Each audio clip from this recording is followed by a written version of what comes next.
Hello దోస్తో, welcome to SR facts. రీసెంట్గా మన ఇండియాలో పెద్ద ఎత్తున జరుగుతున్న చర్చ జమ్లీ ఎలక్షన్స్. అంటే వన్ నేషన్ వన్ ఎలక్షన్. ఈ ఎలక్షన్ వల్ల మన ఇండియాకి ఏమైనా లాభమా లేకపోతే నష్టమా, మన పాలకులు దీనిపైన ఏ విధంగా స్పందిస్తున్నారనేది ఈ వీడియోలో తెలుసుకుందాం. తెలుసుకోబోయే ముందు వీడియోని ఖచ్చితంగా లైక్ చేయండి, షేర్ చేయండి, నా ఛానల్ని సబ్స్క్రైబ్ చేసుకోండి.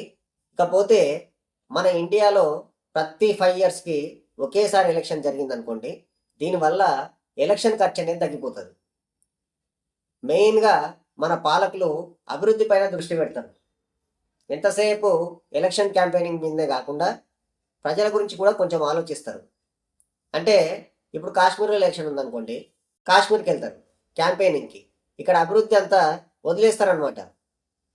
అదే అస్సాంలో ఉంటే అస్సాంకి వెళ్తారు, తెలంగాణలో ఉంటే తెలంగాణకు వస్తారు, తమిళనాడులో ఉంటే తమిళనాడుకి వెళ్తారు, గుజరాత్లో ఉంటే గుజరాత్కి వెళ్తారు. ఇలా ఎక్కడ పడితే అక్కడ ఎలక్షన్స్ కంటిన్యూగా ఉంటూనే ఉంటాయి మన ఇండియాలో.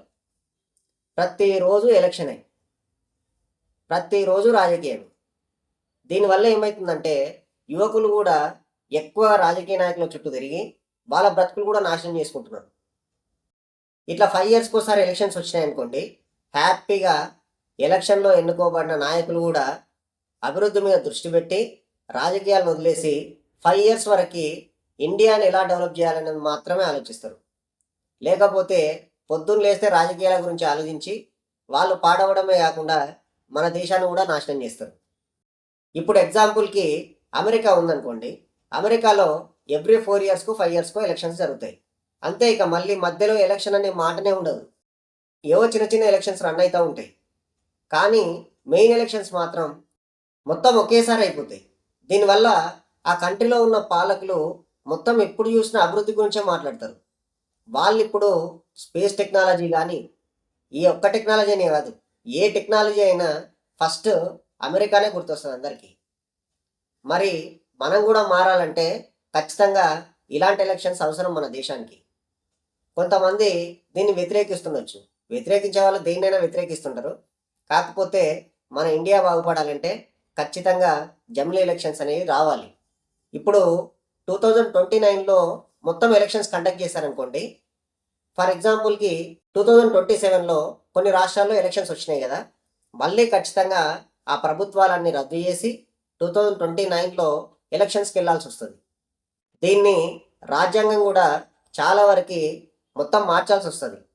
అలాగే మన ఇండియాలో ఉన్న కొంతమంది మేధావులకి కొత్త కొత్త డౌట్లు వస్తాయి. అంటే ఇప్పుడు మా ఏరియాలో ఉన్న ఎమ్మెల్యే చనిపోతే ఎట్లా, మా ఏరియాలో ఉన్న ఎంపీ చనిపోతే ఎట్లా, మా ఏరియాని ఎవరు పట్టించుకోవట్లే ఉండరు కదా. అంటే దానికి తగ్గట్టుగా దానికి రూల్స్ అండ్ రెగ్యులేషన్స్ అనేవి సపరేట్గా ప్రిపేర్ చేస్తారు, దేనికి దానికే ఉంచుతారనమాట.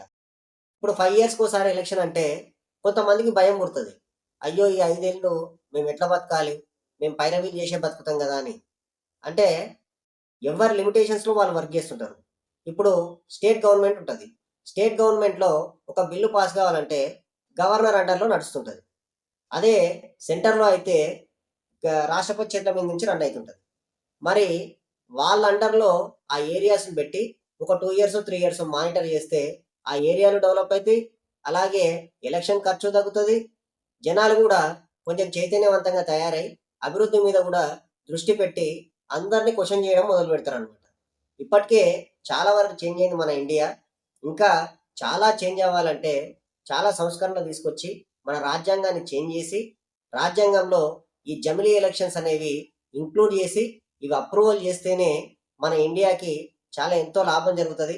రాజకీయాలన్నీ పక్కకెళ్ళి అభివృద్ధి నినాదం అనేది ముందుకు వస్తుందని నా అభిప్రాయం. ఈ జమిలీ ఎలక్షన్స్ బిల్లు అంటే one nation one election bill తొందరలోనే మన పార్లమెంట్లో పాస్ అవ్వాలని కోరుకుంటూ, తొందరగా అప్రూవల్ అయిపోవాలని కోరుకుంటూ, మీరు కూడా ఈ జమిలీ ఎలక్షన్స్ పైన మీ అభిప్రాయాల్ని కామెంట్స్ రూపంలో తెలియజేయండి. వీడియోని లైక్ చేయండి, వీడియోని షేర్ చేయండి, నా ఛానల్ని సబ్స్క్రైబ్ చేసుకోండి. జై హింద్, జై భారత్.